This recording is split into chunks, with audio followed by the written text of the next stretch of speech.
Ito guys, yung additional message nyo. We have the Moose Energy Wisdom.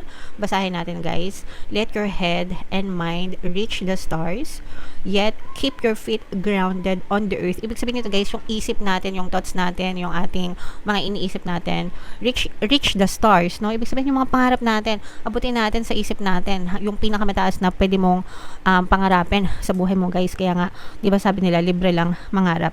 Pero dapat ang paa natin ay palagi pa rin nakaapak sa lupa, especially kapag nag-manifest na siya, kapag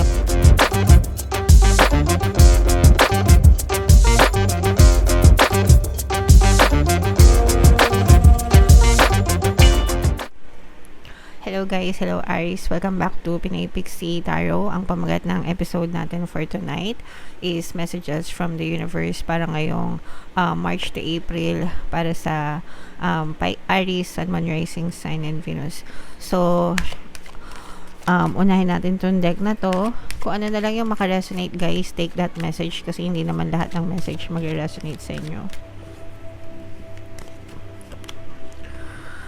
Intuition mga kapiksi, trust your intuition, magtiwala kayo sa intuition nyo guys. Yung intuition natin, ginagabayan niya ng ating mga gabay. Importante na magdasal tayo guys, especially kung meron kayong mga kailangan na pagdesisyonan or may mga bagay na naguguluhan or nagugulumihanan.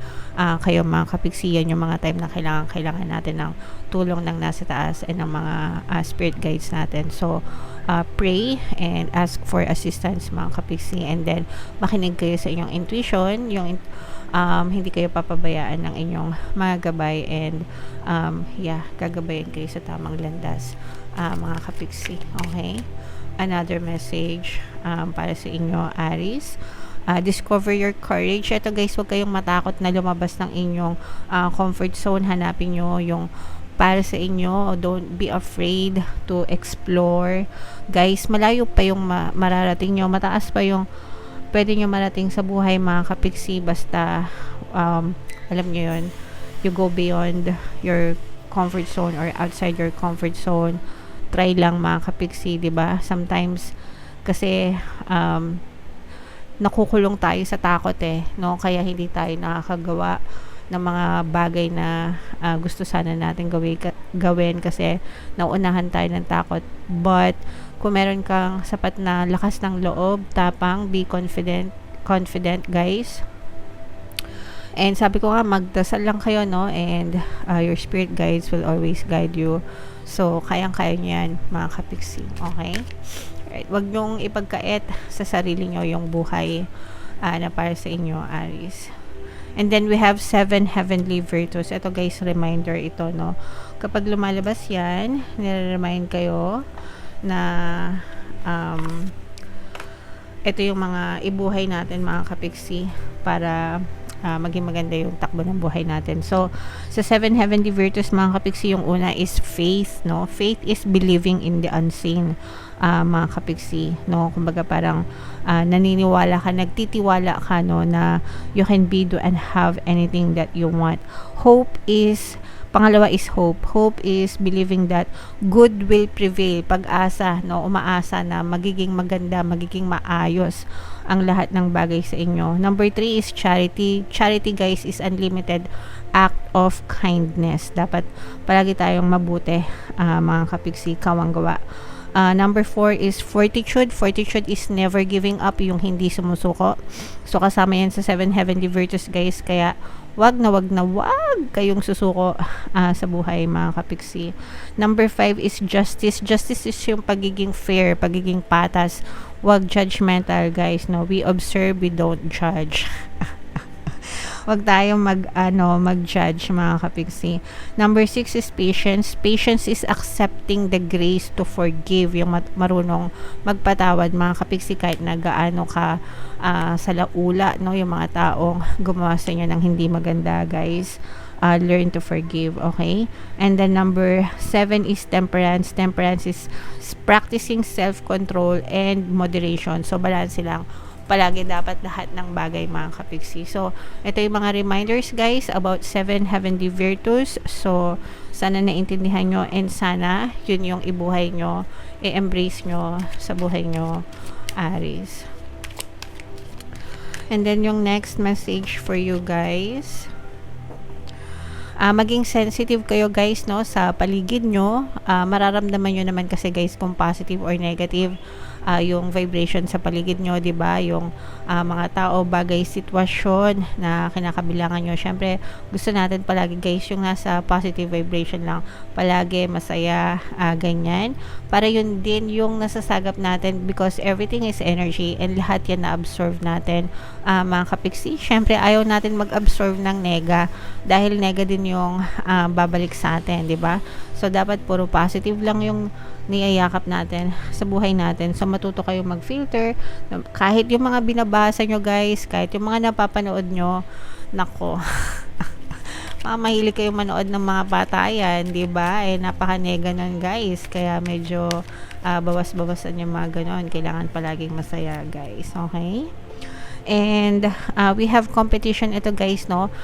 Competition is part of our society, and meron siyang magandang dulot, no, kasi it always brings out the best in you, the better version of yourself. So 'di ba sa kahit nung bata pa tayo, 'di ba, sa mga klase natin, kapag alam mo yung sagot, ma'am, sir, unahan kayo ng mga classmates mo sa pagtataas ng kamay para matawag kayo. So, that already displays competition. And pagdating sa competition, guys, sa inyo kayo mag-focus, wag dun sa mga competitors nyo. Wag kayong manghihila. Wag nyong gagawin, guys. May balik na karma yan, as in. Wag kayong manghihila ng ibang tao pababa para lang umangat kayo. That's una, crab mentality. Pangalawa, may masamang balik na karma yan, as in. Kaya nada, no, okay?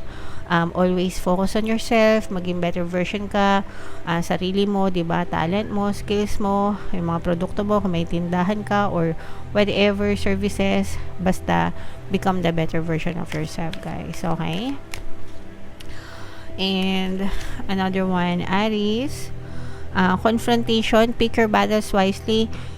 Dapat alam nyo kung ano or sino yung mga tao, bagay na dapat yung pagbuhusan ng energy, mga kapiksi. May mga bagay, tao, sitwasyon na alam mo yun, hindi na dapat pinagbubuhusan ng attention kasi sayang lang sa oras, sayang sa energy, sayang sa effort, 'di ba? Pag mga ganun, dead man na lang, talikod na lang, pikit mata, 'di ba?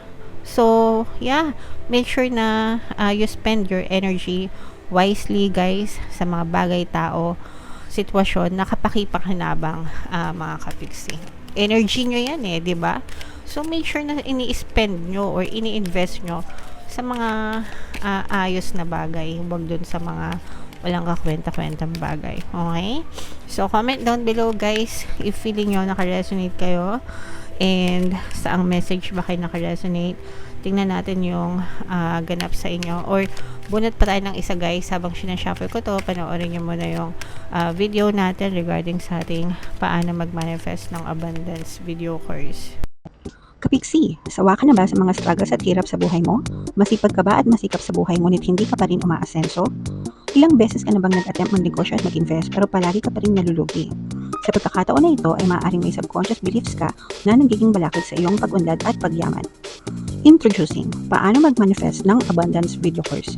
Dito ay matututunan mong ma-overcome ang mga balakid mo para tuluyan ka ng umunlad, umasenso, sumagana, maging matagumpay, successful at maswerte sa iyong kabuhayan, pera, trabaho, negosyo sa lapi at kaperahan ng bonggang-bongga. Dali, mag-send na ng email sa pinoypixie@gmail.com at simulan na ang iyong pagyaman ngayon. Alright, so sa lahat ng gusto mag-avail ng course, guys, naka-flash sa screen nyo. Una, meron tayong paano mag-manifest ng abundance video course. Meron tayong paano mawala ang third party at magkaroon ng harmonious na relationship. And meron din tayong email coaching, manifest your desires using the law of attraction. So, sa mga interesado, mga kapiksi, mag-send lang kayo ng email sa pinoypixie@gmail.com. So, ito guys, yung additional message nyo. We have the Moose Energy Wisdom. Basahin natin, guys. Let your head and mind reach the stars, yet keep your feet grounded on the earth. Ibig sabihin nito, guys, yung isip natin, yung thoughts natin, yung ating mga iniisip natin, reach the stars, no? Ibig sabihin yung mga pangarap natin, abutin natin sa isip natin, yung pinakamataas na pwede mong pangarapin sa buhay mo, guys. Kaya nga, 'di ba sabi nila, libre lang mangarap.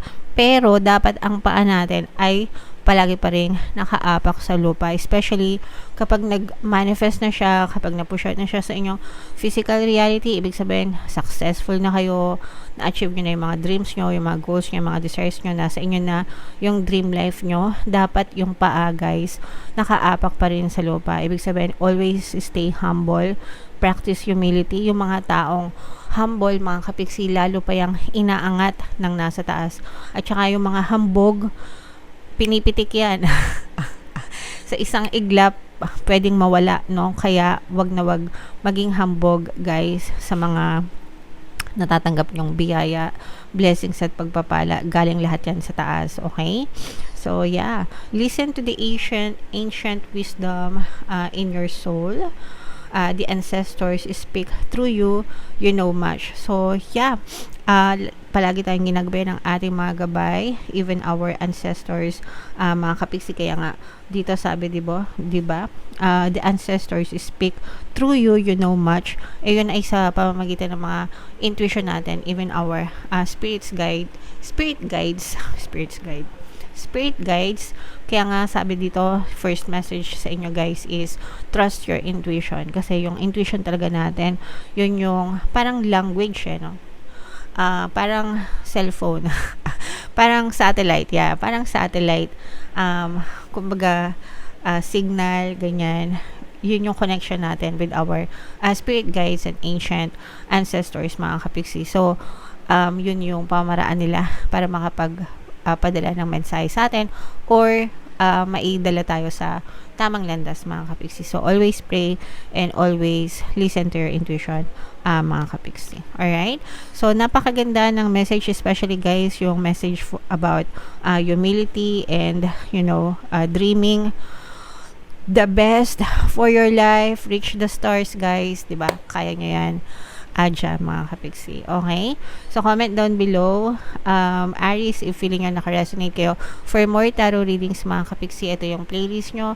Ito naman yung ating success stories ng paano mag-manifest ng abundance video course. Click here to subscribe.